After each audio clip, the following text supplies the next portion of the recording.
welcome to the K-Files today. We've got a busy K-Files today, so hang in there, listen up. We're going to do some hot and nows. We're going to do some cases, and we have got at 8:30, hopefully, unless he gets a call, or you know how that is with law enforcement. They could get a call at any minute. But as planned right now, Capt and Tinder will come in and talk about the case that was solved that we've been telling you about, Harold Gamble. I think there is a new development in that case again. That's good. So, yes. Yeah. So, anyway, that's at 8:30. So, hang on, and we're going to bring you some cases and all kinds of things this morning. First of all, you know how I am about kids. And Pernell, I sent you some pictures. I know it's kind of spur of the moment, but I sent you some pictures of what we're fixing to talk about. Yes. These two hot and nails. We can wait if he wants to.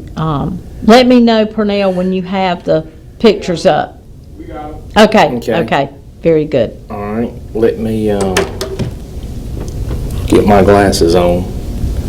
And we will. Now, there's a lot of hot nails. Don't think it's not. But It's we had to kind of pick and choose which ones. And one of them really bothered me. But now you live in Middlesex. Yeah, that's going to be and the first one we Middlesex talk about. Children's Home is over there, close to where you are. And we've heard about the Middlesex Children's Home for a long time and over the years. And Pernell, this is going to be the Katie Ann Howell. I went to the store, I believe it was Sunday morning, and they were like, look, JP, did you hear about the fire? There she is, at the Free Will Baptist Children's Home. And here's the story on that. Statement from the Free Will Baptist Children's Home in Middlesex in reference to an arson case over the weekend. Unfortunately, during this past weekend, an incident occurred that involved a family member of one of our clients. The incident resulted in a fire being set at the administrative office building, causing considerable damage. Local law enforcement is currently investigating, and they are working with them as needed. Since this investigation is ongoing and with the nature of services provided to the youth, no further comment will be made, as they want to keep it as confidential as possible. Our priority continues to be serving the youth and their families. And that was the statement from and I understand that. Gary Lee, the president of the Free Will Baptist Children's Home there in Middlesex. But a little background on her. Katie Ann Howell, 35 years old. She was from Brevard, North Carolina. She was arrested Sunday morning by the Nash County Sheriffs Office after setting fire to the Middlesex Children's Home. Her bond was increased to $250,000 at her first appearance. She is scheduled for a probable cause hearing on December 5th. At this time, they only know that the damage was to the administrative side of the orphanage, no injuries. Okay, good. That's good news. Yeah, so she drove from 5 hours away to set fire to the and one of her family members is in the home. How can you do that when you know your family member, one of the children, is one of your family members? I'm sure there's probably a backstory there. The thing of it is, look at her mugshot. I mean, she is kind of smug. She's almost grinning, like. Yeah. Yeah, there's something wrong there. Yeah. But. Well, there's something wrong, definitely, when you go and set fire to a children's home. I mean, that's just ridiculous. You stop and think. I mean, what if she had set fire to a different portion of the children's home? I mean, there's hundreds of children of all ages. Yeah. Well, we used to do this thing. We would kind of joke about it, but it's we would call it, okay, this is our segment on the morning show. It wasn't on my show, but one of our hosts had a segment when things like this would come up. Okay, here's the scumbag of the week. Yep, and there you go. And there's actually two. There's actually two for this week. Yes, we got two this week. But anyway, I don't know what she was thinking, but they did catch her. Thank goodness. And I don't know how they knew it was her. I don't know any of that. But Anyway, I suspect that somebody in the home might have suspected her. There might have been some problems, Yeah. I'm thinking. And she may have made some threats prior to. Yes. Something led them to know who she was. Because it was a quick arrest. I'm Yes. assuming they probably even captured her on scene. Wow. Well, anyway, we wanted to bring that to you this morning, and then there's another case that came to my mind, that comes to mind. This that is was the bad. This is the other one that, like you said, is just as bad, if not worse. It probably is worse. Tiffon Kimberly Truesdale. Tiffon Kimberly Truesdale. She's from Zebulon. Here's the backstory on this. A bus driver is charged with seriously injuring a child she was supposed to transport to a daycare center in Raleigh in late September. 42-year-old Tiffon Kimberly Truesdale of Zebulon was taken into custody Monday, the same day the Raleigh Police Department issued a warrant for her arrest, according to court records. According to the warrant, Truesdale intentionally fractured a 3-year-old's left femur on September the 24th. At the time of the incident, Truesdale was a bus driver that was taking the child from Durant Road Elementary School to a daycare center. The warrant says Truesdale was providing care for the child when the incident took place. It does not say if she is employed by Wake County Schools.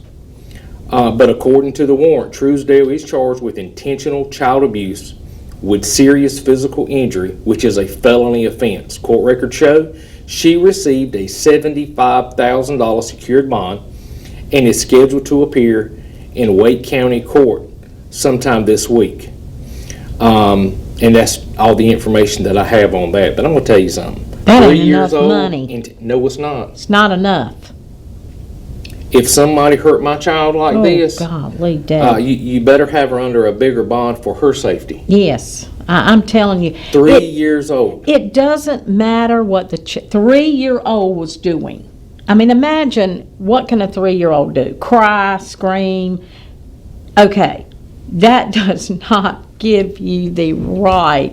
They all do that. All kids, 3 years old, are going to act up somehow. They're going to cry. It's what they do. You cannot, because I don't know what her problem was, but you can't just you cannot abuse a child just because of that. I don't know what the child was doing, but you can't, and to break the femur, I mean, that is bad. I mean, really bad, and $75,000 is inexcusable. So. Yeah, I'd be sporting an orange jumpsuit. Yeah, I would. I'm telling you, I would. She was apparently transporting the child to daycare. Mm-hmm. Yeah. 3 years old. You know what? All I can tell you is be careful who you leave your children with. Yeah. That's why when I had to pick up my granddaughter from school yesterday, and I looked at the cars in the line, and I said, wow, they were just all rows and rows and rows. The way that's the Red Oak middle is, just winds it. And then it goes out on the road and goes all the way back down the road. And I'm thinking, this many people bring their kids to school every day? They don't ride the bus? Well, this is why. Yeah. They don't want them on the bus. So, all kinds of things happen. But anyway, we wanted to bring you those two cases this morning for our hot nails. Just bad cases. So, Anyway, okay. We'll go into, JP, if you want to, we'll transition into one of our cases, and then Captain Tinder will be here. I want to say Lieutenant. He's been promoted to a captain. Okay, this first case we're going to talk about is Romaine Webb, 41, and Dexter O'Neill Miles, they were 52. This case is from April 6, 2021. Weldon police officers were called to a duplex in the 400 block of Chestnut Street shortly after 1:30 a.m. for a reported shooting and found Levita Romaine Webb, 41 of Weldon, and Dexter O'Neill Miles, 52 of Garysburg, dead from gunshot wounds. Double homicide? Double homicide. The shooting happened after a home invasion. A third person was also shot and treated at the hospital. Another home invasion. Home invasions, as I've said here many times, that's my biggest fear. At home, Yes. sitting, watching TV, not a care in the world. Furthest thing on your mind is the fact that you might be in, danger, and people kick your door in and come flying in your home. 2, 3, 4 assailants. I mean, that's my biggest fear. Do you have your doors locked at all times? At all times. I mean, keep during my the doors day, locked. people probably say, well, it's light outside. It's daytime. It's noon. Nope. I mean, why would I lock my door? I keep my doors locked religiously. Again, a fear of mine is like you go outside and you do some yard work, you trim some bushes, cut some grass, and you come in the house and someone's in your house. I lock my doors. Yes, and I keep my doors locked. I've always had this fear of getting in my car, and if I forgot to lock my door, getting in my car and somebody would be in the back. If you've got an SUV, they can hide in the back. I've always had that fear too, of somebody being in my car. I'd come home from work when I was still working, and I'd pull up at the house, go in the garage, door unlocked, open the door to the house, unlocked. My older kids are home, yell, hey, I'm home, nothing. Right. Go through the house, go in one's room, he's got his back to me, and he's playing games with his earphones on. Yeah. I go down the hall, the other one's got his back to me, video games, earphones on, and I'm like, I said, one day you're going to turn around and somebody's going to be standing in this house with a mask on or a toboggan over their face, and you're not going to know what's going on. I mean, They wouldn't even know it. And, so many of the kids today, that's what they do. I mean, that's what they do. They don't see danger. No, they don't they don't. see fit. And see, I see it everywhere. Yeah. I see it everywhere. Yes, absolutely. So, this case, they were at home, like JP said, probably watching TV, minding their own business, and all of a sudden here comes somebody in the house. And it's very scary. You're not prepared. You're not prepared because if you are in your den, your living room, whatever, you're probably not close to a gun. So, you're very ill prepared when that happens. Home invasions happen. So, anyway, it is a scary thing. So, hopefully they can one day, if anybody knows anything about that case, it's in Garysburg. Weldon, Garysburg, what did it say? Weldon. Somebody come forth, please. There's a number on the screen. Please text, whatever you got to do. Well, that's Rocky Mountain has a text tip. But anyway, call the hotline, and 977-1111 will always get you help no matter what department, no matter where it is. Twin County Crime Stoppers will help you get to the right, will get it to the right agency. I mean, they will call the right agency. So anyway, however you can think of to respond, we would appreciate you doing so and collecting your $15,000, up to $15,000 in cash, because it's the holiday season. People need cash. You want to go buy some gifts, you can certainly collect some cash. If you know anything, it's time to rat them out right now because it is anonymous. So 'tis the season to share what you know and get that's paid right. for it. And do the right thing and give closure to families too. During this holiday season, what a gift you would give to a family to give them closure for losing their loved one. That's right. So, anyway. All right. Well, we got to go to break. So we were told. So we'll be right back right after this.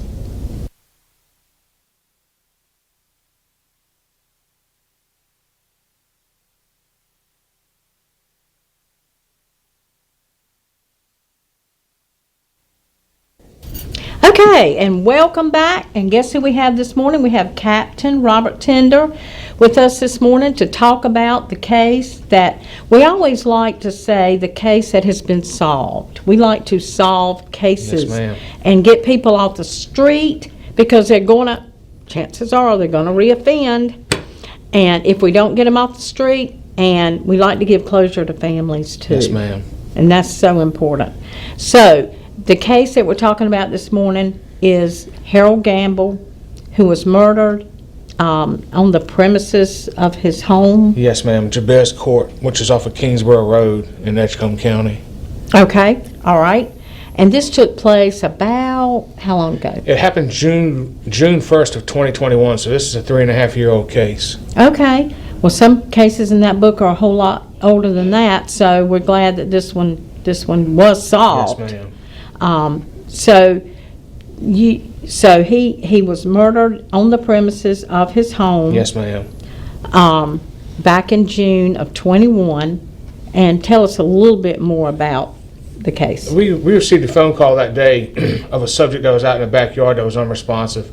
Officers arrived on scene and realized at that time that it wasn't a natural death, that there was foul play involved.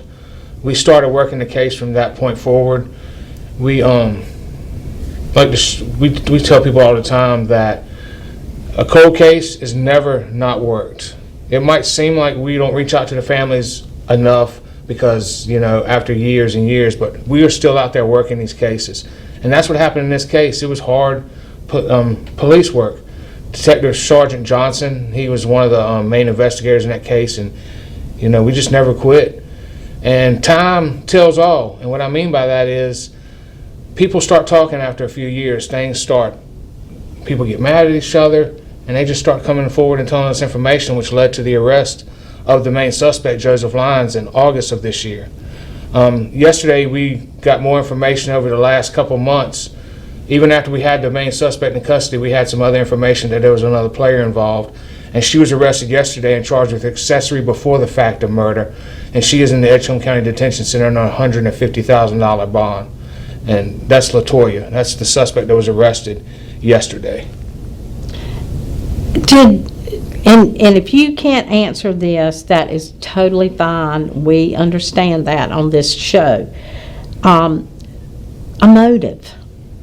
Or can we not? Because you got to understand, folks, these cases have to go to court. Right. It is under investigation. And we don't want somebody to get off on a technicality, for goodness sakes. No, ma'am. Neither do we. We do not want to cause that. But we can't talk about the motive at this point. Correct? I would say it was personal. It wasn't the victim knew the suspects. Wasn't a random. No, there was no random act. Okay. This was not a random homicide. So they knew each other. That's what we know at this point. And we're going to cover this case when it goes to court. When does it could take years to go to court. Now it's in the hands of the district attorney's office, and it just takes time to get the case. Right. Plus the defense attorney has to get all their discovery. They have to go through and have their interviews. So it could take several years before this would be adjudicated in court. Right. And I do want to mention the K-Files and Team Cold case. They played a big part in helping us with this case. If it wasn't for you and Team Cold case actually pushing this case, I've been on this show several times and talked about Harold Gamble. People come forward. So this just Team Cold case and the K-Files is a great thing because people are like, you know what? I remember that. This guy made me mad. I'm going to talk. Yes, right. And JP and I say all the time on this show, whenever there's a case, a murder like this, there are people that know it. There's never a case that nobody knows but one person, and that was the person that did it. Right. Because they talk. Yes, ma'am. They do talk. People rat people out. People talk. People are witnesses to crimes. I mean, people are driving by. People are the neighbors. I mean, whatever the case, somebody knows something about every single crime. Yes, ma'am. And in state of North Carolina, murders, you can charge 30 years later. There's no time period that, okay, well, I can't charge you because it was 20 years ago. That's not the case. Right. And that's why Team Cold case and the K-Files is perfect because we could solve a case that's 10 years old, we can solve a case that's 40 years old. Yeah. And it's anonymous, isn't it, Captain? Yes, ma'am. It's any information that's received through Team Cold Case or anything like that, that's anonymous. We don't, half the time, we don't even know who the names are because we don't want to know. And we just work the information they give us that leads us to the suspects. Team Cold Case paid out on this case. Yes, ma'am, they did. We And provided. paid out very quickly. Yes, very quickly. You were able to, we give it to law enforcement. I go to the bank, get cash. Now listen, it's cash, y'all. And we give it to law enforcement. We don't know who we're giving it to. We don't care. We just let law enforcement handle that. They just ask us for the money, and they don't ask us unless they feel like they need it Right. as a tool. Yes, ma'am. And that helps. Some people are just motivated by money to talk. Mm-hmm. Most people are. And just to clarify, people are like, well, you're paying them to give you information. They come forward to us. Mm-hmm. We don't go looking for them because a lot of these people we've never even heard of before. They come to us and give us information. Right. And we have to double and triple check that information. We don't just go off the information and say, okay, they told us that, we're going to charge. That's not how it works. We got to collaborate and make sure Right. that information is correct.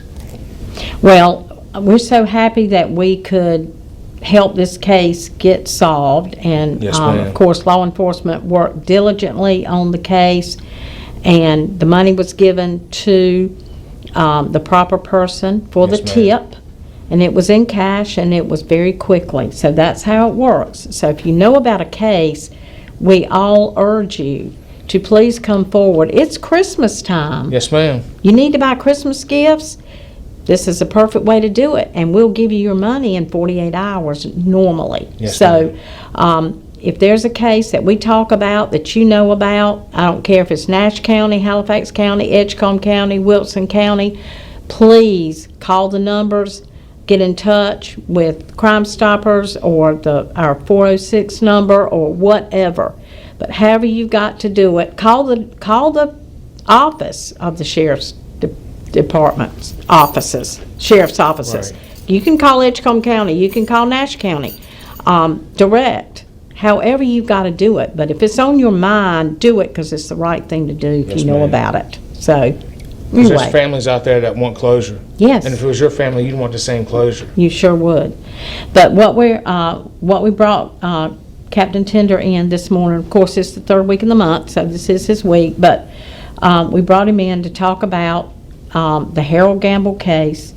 Harold Gamble was, I had met him previously and knew him, and he was a really good man, and sometimes we get caught up with things and people, and Right. we do things. So anyway, the case has been solved, and you're reasonably sure that these are the two people that Yes, were those are involved. These are the two main players involved.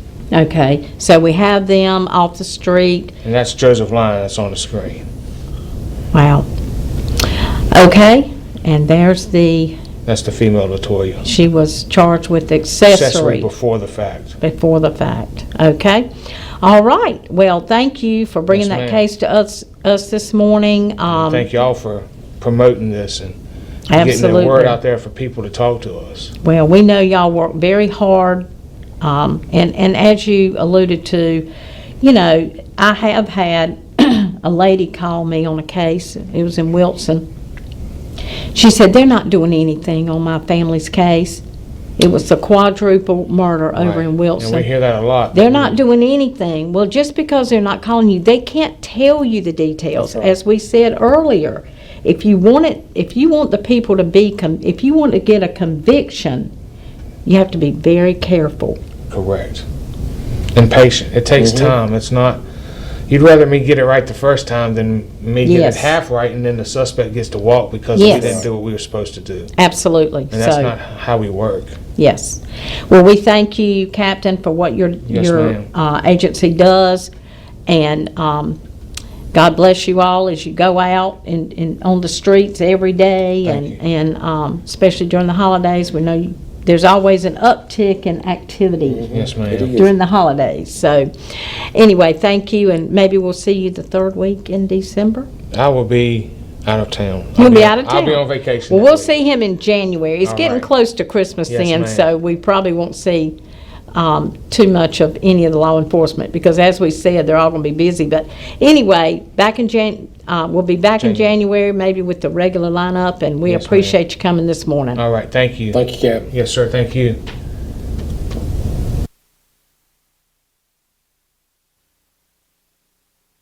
Welcome back. I hope you enjoyed that segment, and I hope that really does show you that Team Cold Case and the K-Files does work. We did solve a case, and every case, we know we're not going to solve 10 cases a month. We said when we started this, if we can solve 1 or 2 cases, then we will feel good about it. Well, we have solved 4.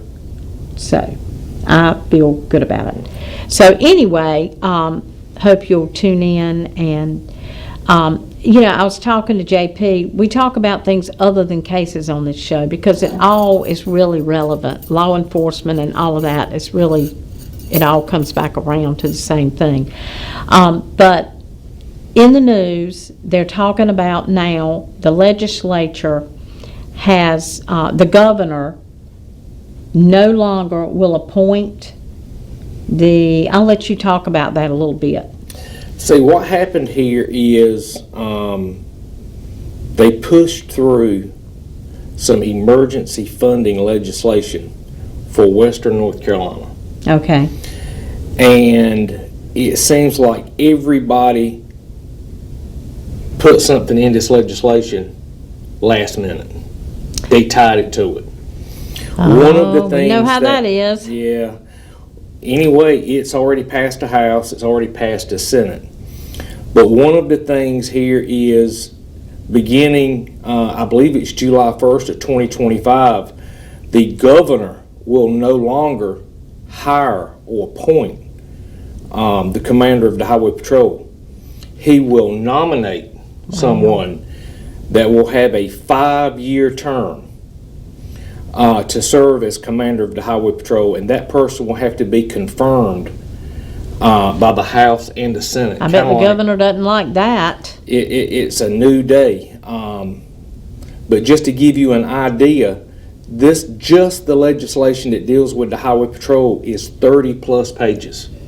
Good grief. And the surprise in this is, effective July 1 of this year, License and Theft Bureau will no longer exist. It is being transferred to the Highway Patrol. State Capitol Police will no longer exist. It's being transferred to the Highway Patrol. It talks about merging these agencies and offering those employees a transition school. So basically, if you are a License and Theft Bureau agent or you are a police officer at State Capitol Police, you will be offered a position to go to work with the Highway Patrol. The Highway Patrol is going to take over these job functions, Wow. and you will either go to Highway Patrol school or you will forfeit your employment. Is that a good thing? I got caught up in this in 2002. I was a DMV enforcement officer. Okay. I worked truck enforcement. We had blue cars, okay? Somebody snuck some legislation in a headlamp bill in Wow. October of 2002.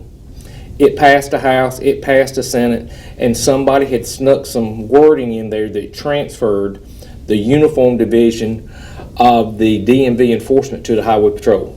375 of us were transferred to the Highway Patrol. The Highway Patrol said basically, look, this is the way it is. If you want to keep your job, you're going through Highway Patrol school. If you don't want to keep your job, resign right here. About 200 of us opted to go through patrol school. Right. And about 200 of us, they quit, walked off the job. Wow. And that was probably 25 years ago. And now we're doing it again. And what this will do, it will create probably the largest state law enforcement agency. And I will say this about the patrol versus other law enforcement organizations. The Highway Patrol, they are the best of the best. They hold their people accountable, and the public should really appreciate that. They do. You know, every law enforcement officer strives to be a part of the Highway Patrol. And it's because they are the flagship law enforcement agency for North Carolina, and they are recognized repeatedly across the state for the way they look, the way they carry themselves, their professionalism. Everybody looks to the Highway Patrol to be the gold standard of law enforcement, and they are. So I've got some friends of mine that work at State Capitol Police. I've got some very good friends of mine I grew up with that work at License and Theft, and they're texting me and they're freaking out. They're like, man, and I tell them, I say, look, calm down. The unknown in law enforcement is scary. It's scary. I said, but I promise you this, after the growing pain, and there is going to be a growing pain. Right. Because stop and think, you've been a License and Theft Bureau agent for 10 years, 15 years, 20 years, and all of a sudden the state's going to say, if you want to keep your job, you're going to go through patrol school. You're going to have to seek this further training or resign. Right. That is a tough pill to swallow. Yes. Okay? Especially if you're not physical fit. I mean, it can be an issue. Yes. But if you can get through it, it will be a great. Looking back at the time, I was terrified, but it wound up being one of the greatest things that ever happened to me and my family. And you have to do that because they're requiring that. I'm trying to understand this. They're requiring that that you go through Highway Patrol School because you're going to now work under for the Highway Patrol. Yeah, there's actually a law, and I just read it in here. You cannot supervise a trooper unless you are a trooper. Right. So if you're a captain with license and theft and you merge, right, the law says you can't supervise Right. a trooper. So you have to That go makes to sense. patrol school to supervise another trooper. that makes sense. The other thing that's in here is, yes, the governor can nominate someone. Yes, the House and the Senate will confirm it. But no one can serve as commander of the Highway Patrol unless you're a trooper. So they can't bring in someone who wasn't a trooper to serve as commander. And that's a Right. good thing. Yeah. We're like License and Theft or State Capitol Police. They may hire a Raleigh police officer or a Rocky Mount police officer to come in and be chief or director or colonel. That will not happen on the Highway Patrol because state law says they Very have to interesting. have come through the ranks of the patrol. Okay. So Yeah. these people who come from License and Theft and they've made rank, they've got to go through patrol school to continue to grow their career and to even go on to be, maybe, who knows, maybe even a major or colonel or assistant director of the patrol. You've got to have this training to be a trooper to hold those supervisory positions over the patrol. What brought this on? I don't know. I don't either. I mean, don't that's know. kind of, This just come out of thin air. yeah. My buddy with License and Theft, he's in command staff. He said, JP, I didn't know anything about this. He is command staff of License and Theft. He didn't know anything about it until Tuesday. And it had already passed the House. Well, Josh Stein will, it's the governor, the legislators feel like the governor has too much power, first of all. And in this legislation that I was reading last night, it's not just a patrol in this.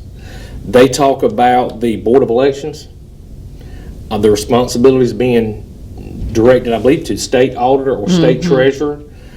They have taken some authority and power away from the attorney general.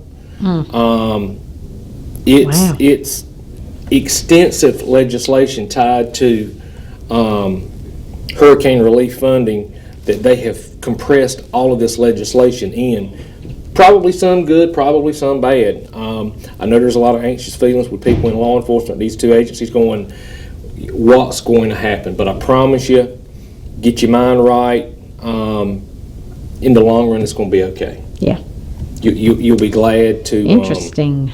You'll be glad it happened. Yes. And as far as the tax-paying citizens of North Carolina, in the big run of things, it's better to have one law enforcement agency than three. Because now you're fixing to consolidate purchasing power, supervisors, agency funding for office building, things like that. You're fixing to kind of consolidate it. So it's going to save taxpayers money. Yeah, yeah.